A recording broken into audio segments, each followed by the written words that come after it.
Welcome to my YouTube channel mathematics real Guru. आज हम कर रहे हैं क्लास 10 एक्सरसाइज 6.4 क्वेश्चन नंबर 6।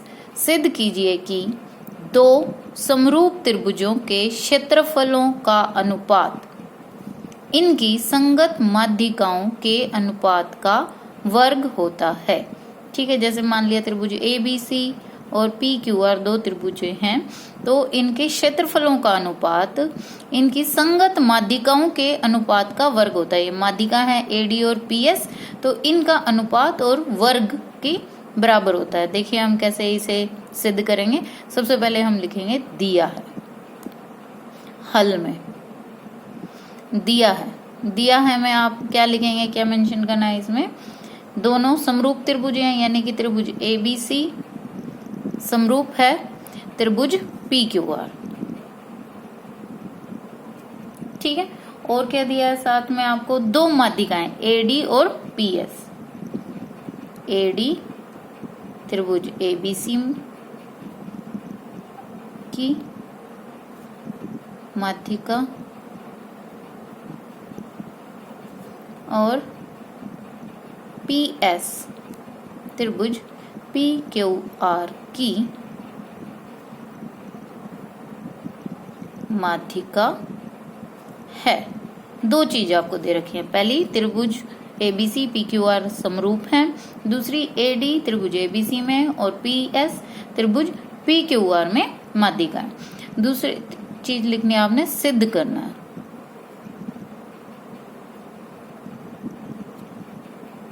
सिद्ध करना है इन दोनों त्रिभुजों के क्षेत्रफलों का अनुपात, यानी क्षेत्रफल area ABC upon area PQR बराबर होगा उनकी संगत माध्यिकाओं, यानी कि ABC की AD और PQR में PS के अनुपात का वर्ग, अनुपात लिख दिया, वर्ग के बराबर होता है। ठीक है, रचना इसमें कुछ करनी नहीं है, तो सीधा हमारा तीसरा स्टेप बनता है प्रमाण। ठीक है, जैसा कि हम थ्योरम में पहले जानते हैं कि त्रिभुजों के क्षेत्रफलों का अनुपात, समरूप त्रिभुजों के क्षेत्रफलों का अनुपात उनकी संगत भुजाओं के अनुपात के वर्ग के बराबर होता है। तो उस हिसाब से आपके जो त्रिभुज है उसका दी हुई त्रिभुजों का क्षेत्रफलों का अनुपात हो जाएगा। संगत भुजा हम AB ले लेते हैं, AB त्रिभुज ABC की, तो AB की संगत भुजा होगी PQ का स्क्वायर। ठीक है, तो ये आपका है रिजल्ट ऑफ थ्योरम। ठीक है, रिजल्ट ऑफ थ्योरम से आप ऐसा लिख रहे हैं। अब आपको पता है त्रिभुज ABC समरूप है त्रिभुज PQR के, जो कि आपको दिया है। ठीक है, अब समरूप है तो उनकी संगत भुजाएं बराबर होंगी, यानी AB बटा PQ बराबर होगा BC बटा QR के। ठीक है, लेकिन क्योंकि आप AD माध्यिका है त्रिभुज ABC में, यानी कि D इसका मध्य बिंदु है। D जब मध्य बिंदु है तो इसका मतलब BD और DC दोनों बराबर हैं, तो BC को हम लिख सकते हैं 2 टाइम्स ऑफ BD, यानी BC के स्थान पे 2BD। और इसी प्रकार QR में आप क्या लिख सकते हो? S मध्य बिंदु है तो QR दुगना है QS के। ठीक है, तो 2 से 2 यहां से आपने प्रूव करा है। यहाँ AB बटा PQ बराबर होगा BD बटा QS के। ठीक है, इसे आप इक्वेशन नंबर दे दो। पहली ये यहाँ वाले रिजल्ट को हम दे देते हैं 1 और इसको दे देते हैं 2, इक्वेशन नंबर 2। ठीक है, अब त्रिभुज लेते हैं दो। कौन सी भला? एक तो ये वाली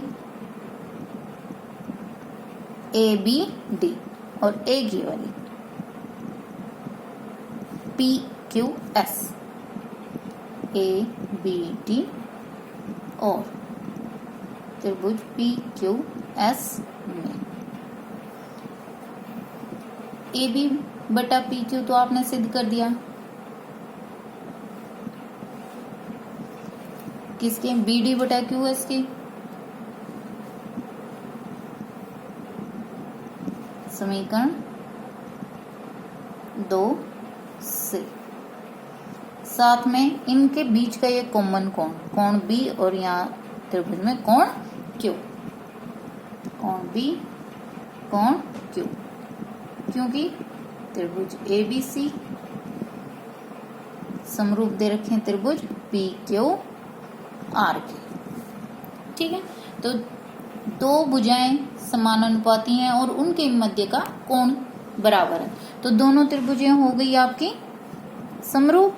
कौन सी, त्रिभुज ए बी डी समरूप हो गई त्रिभुज पी क्यू एस के।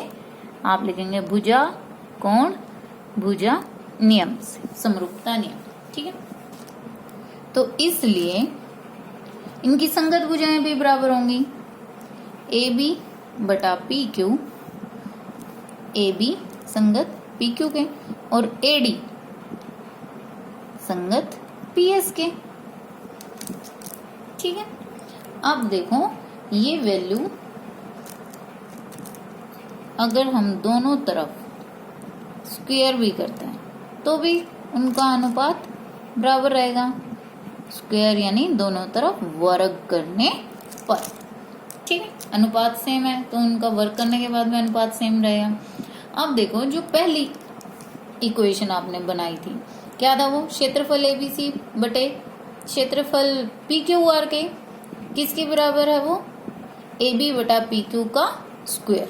तो यहाँ पर आप इस कंडीशन को 1 में पुट करेंगे, देयरफॉर इक्वेशन 1 क्या बन गया आपकी, क्षेत्रफल ए बी सी बटे क्षेत्रफल P Q R. A B बटा पी क्यू का स्क्वायर किसके बराबर है, ए डी बटा पी एस के स्क्वायर के। यानी कि इस समीकरण में जो राइट साइड है उसको इससे रिप्लेस करना है, यानी कि ए डी बटा पी एस का स्क्वायर। जो ये था राइट साइड, इसके स्थान पे आपने ये वैल्यू पुट कर देनी है। ठीक है, तो देखो आपका जो सिद्ध करना था वही चीज आ गई, तो हेंस प्रूव। क्वेश्चन 7 जिसकी स्टेटमेंट है, सिद्ध कीजिए कि एक वर्ग की किसी भुजा पर बनाए गए समबाहु त्रिभुज का क्षेत्रफल उसी वर्ग के एक विकर्ण पर बनाए गए समबाहु त्रिभुज के क्षेत्रफल का आधा होता है। यानी कि यदि हम ए बी सी डी एक वर्ग माने तो इसका विकर्ण हुआ ए सी और इसकी एक भुजा ली है हमने बी सी, तो बी सी भुजा पर हमने एक समबाहु त्रिभुज बनाया। ठीक है, ये त्रिभुज है आपके पास बी सी ई। ठीक है, और विकर्ण पे भी आपने एक त्रिभुज बनाया ए सी एफ। तो इन दोनों त्रिभुजों के क्षेत्रफल में क्या संबंध है कि विकर्ण पे जो त्रिभुज बनी है समबाहु त्रिभुज, उसका क्षेत्रफल भुजा पर त्रिभुज जो बनी है उसके क्षेत्रफल का दुगना होता है। ठीक है, या बोले भुजा पर बने हुए त्रिभुज का क्षेत्रफल विकर्ण पर बनी हुई त्रिभुज के क्षेत्रफल का आधा होता है। तो ये संबंध आपस में स्थापित करके आपको सिद्ध करना है। तो इस सवाल के हल के लिए सबसे पहले आपको लिखना है दिया है ए बी सी डी एक वर्ग जिसमें भुजा बी सी पर बी सी ई एक समबाहु त्रिभुज और विकर्ण AC पर एक समबाहु त्रिभुज ACF बनाई गई है। ठीक है, ये आपका दिया, अंडरलाइन कर दो। ठीक है, सिद्ध करना है फिर।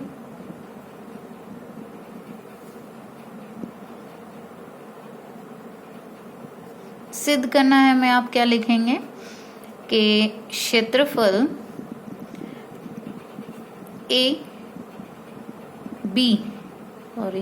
BCE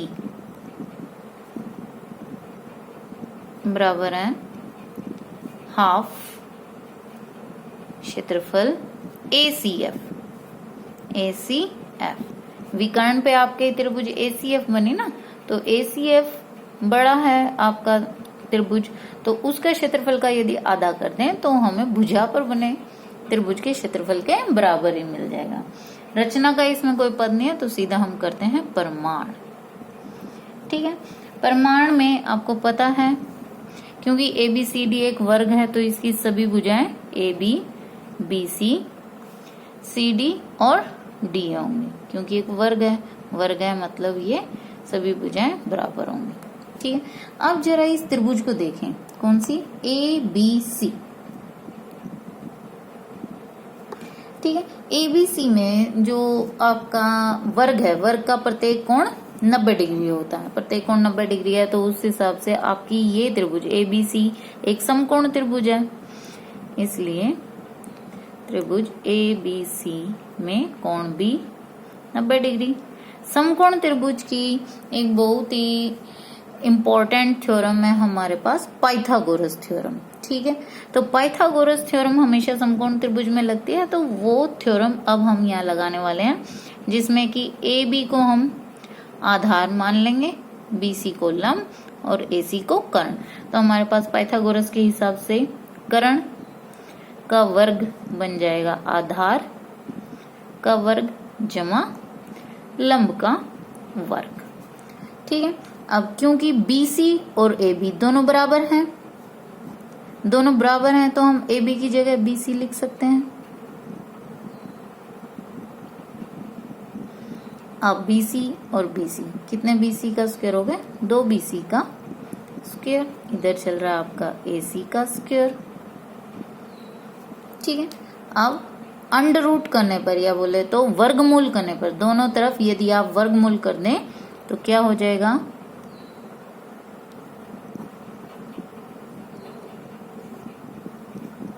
तो स्क्वायर से ये वर्गमूल तो कट जाएगा। ठीक है, यानी आपका BC तो क्योंकि स्क्वायर है तो वर्गमूल से बाहर आ जाएगा। ठीक है, और AC भी आ जाएगा, लेकिन 2 तो वर्गमूल के अंदर ही रहेगा।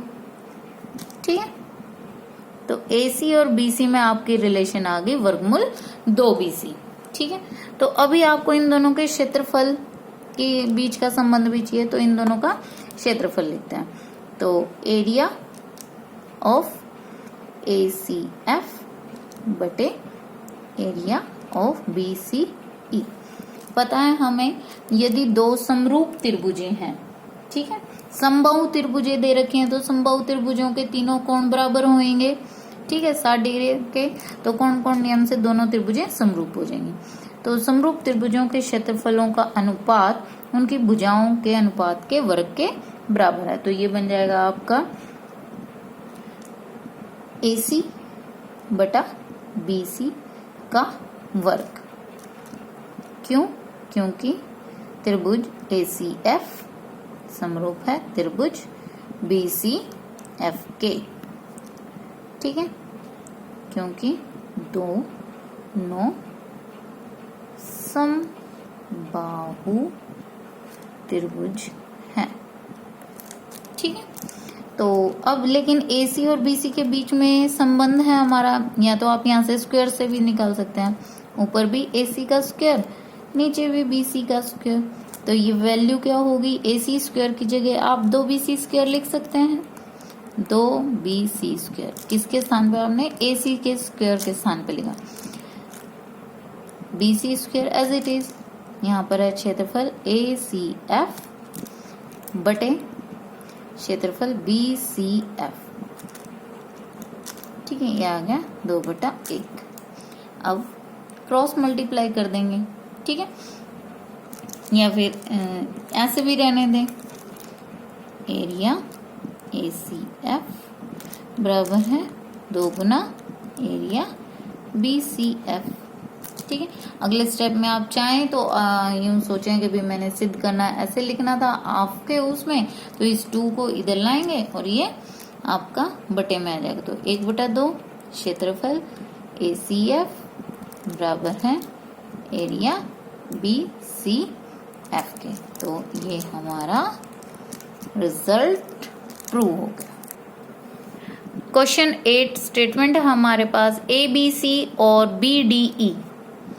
ABC बड़ी त्रिभुज और BDE उसके अंदर ही छोटी त्रिभुज, 2 समबाहु त्रिभुज इस प्रकार हैं कि D भुजा BC का मध्य बिंदु है। D भुजा BC का मध्य बिंदु है, यानी कि BD और DC दोनों बराबर हैं।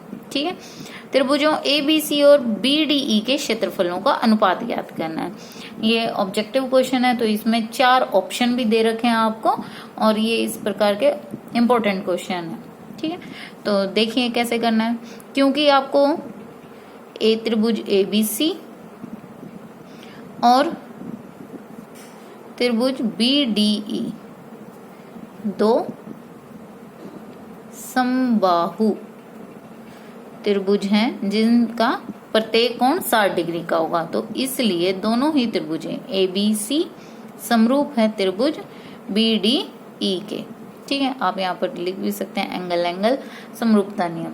ठीक है, अब समरूप त्रिभुजों का आपके पास थ्योरम का रिजल्ट है कि उनके क्षेत्रफलों का अनुपात, ABC का क्षेत्रफल और BDE का क्षेत्रफल, उनकी संगत भुजाओं BC और DE, BC के संगत है आपका DE, ये यहाँ पे BD लिख देते हैं। ठीक है, और यहाँ पर इन दोनों के बीच की रिलेशन है, क्योंकि BC आपके पास BD की दुगनी भुजा है। ठीक है, तो यहाँ पर आपको करना है 2BD बटे BD। ठीक है, ऐसा क्यों, आप लिख सकते हैं D भुजा BC का मध्य बिंदु है। ठीक है, अब BD 2 टाइम्स BD कैंसिल, आपके पास आ जाएगा। अच्छा, इसका वर्क भी करना है, तो एरिया ABC और BDE BDE, चलो 2 का वर्ग 4 और नीचे कट के आ गया 1, तो 1 का वर्ग 1, तो इनका अनुपात आ गया है एरिया ABC अनुपात एरिया BDE 4:1। तो आपका C option is correct. Question 9 statement है हमारे पास, 2 समरूप त्रिभुजों की भुजाएं 4:9 के अनुपात में हैं।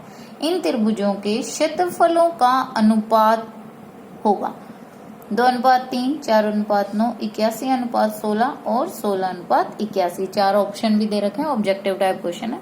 तो सिंपल सी बात है, जब 2 त्रिभुजें समरूप होती हैं तो उनके क्षेत्रफलों का अनुपात, मान लिया हमने एरिया ABC और PQR कोई 2 ट्रायंगल ले ली, तो उनके क्षेत्रफलों का अनुपात उनकी संगत भुजाओं के अनुपात के वर्ग के बराबर होता है।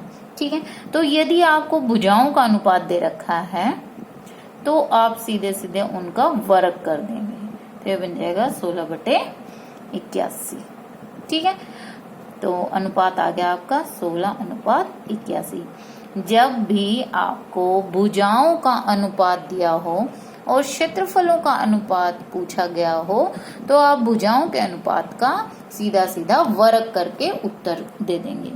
और यदि क्षेत्रफलों का अनुपात दिया गया हो और भुजाओं का अनुपात पूछ लिया गया हो, तो आप दिए हुए अनुपात का वर्गमूल करके अपना उत्तर ज्ञात कर सकते हैं।